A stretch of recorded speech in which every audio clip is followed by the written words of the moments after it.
Bab 1. Manajemen operasional adalah seni dan ilmu dalam mengelola proses produksi dan layanan perusahaan untuk memastikan efisiensi dan efektivitas. Manajemen operasional mencakup berbagai aspek seperti perencanaan, pengorganisasian, pengarahan, dan pengendalian sumber daya perusahaan. Dalam dunia yang terus berubah dengan cepat, kemampuan untuk beradaptasi dan mengoptimalkan proses operasional menjadi sangat penting. Strategi manajemen operasional. Yang pertama, lean manufacturing adalah strategi yang berfokus pada pengurangan pemborosan dalam proses produksi. Yang kedua, Six Sigma adalah metode yang menggunakan data dan analisis statistik untuk mengurangi variabilitas dalam proses produksi dan meningkatkan kualitas produk.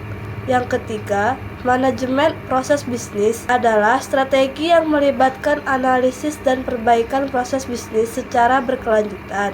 Yang keempat, just in time adalah strategi yang fokus pada pengurangan inventaris dan peningkatan efisiensi produksi dengan menerima barang hanya saat diperlukan dalam proses produksi. Yang kelima, total quality management adalah pendekatan yang menekankan peningkatan kualitas secara keseluruhan melalui partisipasi semua anggota organisasi. Teknologi dalam manajemen operasional, yaitu perangkat lunak (ERP) adalah tulang punggung digital bagi banyak perusahaan. Ada juga analitik data dan big data, yaitu dalam dunia yang penuh dengan data, kemampuan untuk mengelola dan menganalisis data menjadi keuntungan kompetitif. Ada juga Internet of Things, yaitu IoT menghubungkan berbagai perangkat dan mesin melalui internet,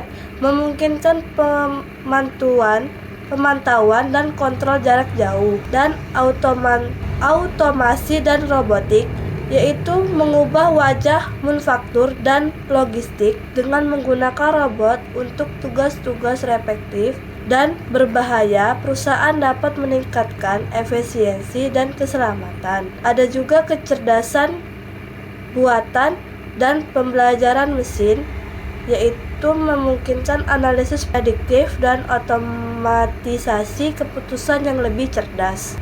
Contoh manajemen operasional: Toyota Lean Manufacturing dan Kaizen. Toyota adalah pelopor dalam penerapan Lean Manufacturing dan prinsip Kaizen yang berarti perbaikan berkelanjutan. Bab 2. Perencanaan dan pengembangan produk.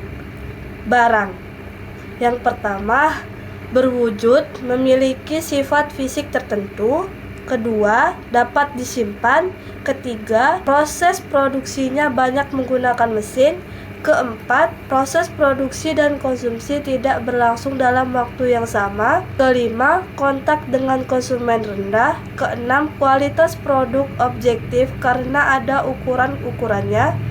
Ketujuh, atribut seperti harga, kemasan, dan lain-lain lebih jelas. Kedelapan, pasar lebih mudah diperluas, lebih luas. Perencanaan dan pengembangan produk. Jasa. Yang pertama, tidak berwujud dan tidak memiliki sifat fisik. Kedua, tidak dapat disimpan. Ketiga, proses produksinya lebih banyak menggunakan faktor manusia. Keempat, proses produksi dan konsumsi berlangsung di waktu yang sama. Kelima, kontak dengan konsumen atau pengguna jasa tinggi. Keenam, kualitas produk bersifat subjektif di antara pengguna jasa. Ketujuh, atribut produk seringkali tidak jelas. Kedelapan, pasar sulit diperluas atau lebih bersifat lokal. Perencanaan barang dan jasa. Perencanaan barang atau jasa merupakan penentuan jenis barang atau jasa yang akan dibuat oleh perusahaan. Ada juga gagasan yang ditolak. Langkah pertama, pemunculan gagasan.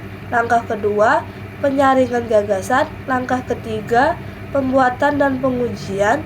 Langkah keempat, pembuatan dan rancangan akhir barang dan jasa. Sumber gagasan produk, yaitu sumber internal. Yang pertama, bagian penelitian dan pengembangan. Yang kedua, konsultan pemasaran yang bekerja untuk perusahaan. Yang ketiga, tenaga penjual. Yang keempat, peran aktif dari seluruh pihak yang ada dalam perusahaan. Sumber gagasan produk, sumber eksternal. Yang pertama, kecenderungan pasar. Kedua, produk yang dikeluarkan oleh pesaing. Ketiga, masukan atau komplain dari pelanggan. Keempat, hasil peramalan. Tahap-tahap pengembangan produk. Yang pertama, pencarian gagasan. Yang kedua, seleksi produk. Yang ketiga, desain produk pendahuluan. Keempat, pengujian testing. Kelima, desain akhir. Bab 3. Strategi proses dan perencanaan kapasitas. 4. Proses strategi. Yang pertama, fokus pada proses. Kedua, fokus pada proses berulang-ulang. Ketiga, fokus pada produk proses yang menghasilkan volume produk yang besar dengan keragaman yang rendah. Keempat, fokus pada produksi massal.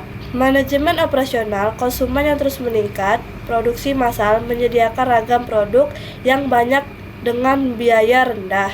Perencanaan kapasitas. Desain dan kapasitas yang efektif merupakan output teoritis maksimum dari sebuah sistem pada periode tertentu. Manajemen operasional tahun organisasi menggunakan total waktu kerja yang tersedia sebagai pengukuran kapasitas secara keseluruhan.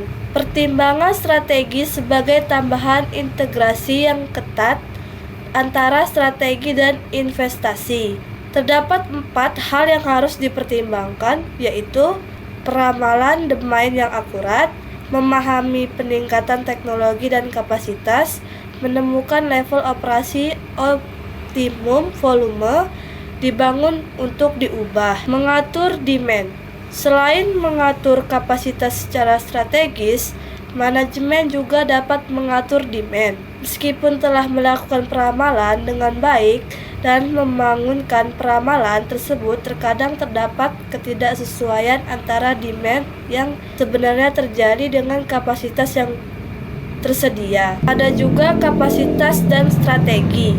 Keuntungan yang terus-menerus berasal dari pembentukan keunggulan bersaing, tidak hanya berasal dari return finansial dan proses tertentu.